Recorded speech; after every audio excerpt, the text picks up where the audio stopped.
Magandang hapon po sa ating lahat at welcome sa Lotto Result Recap today.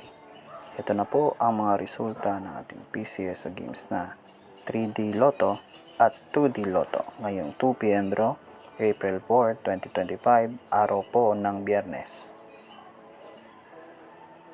Para po sa ating 2D Lotto ngayong 2 p.m. draw, April 4, 2025, ang mga lumabas na numero 16 at 30 in exact order. Para naman po sa ating 3D Lotto ngayong 2 p.m. draw, ang mga lumabas na numero 4, 0 at 1 in exact order.